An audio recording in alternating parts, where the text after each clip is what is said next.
Ayan na.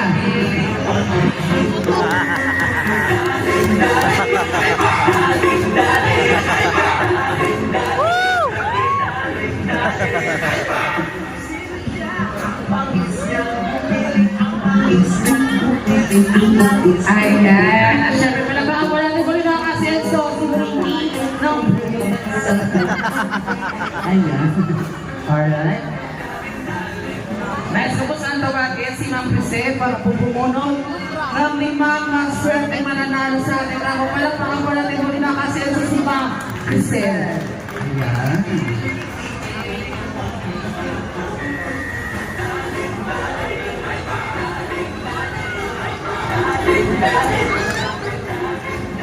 Lima. Sino kaya maswerteng mananalo? Ayan. So hindi pa nagsisimula, nagbulot na po tayo, no?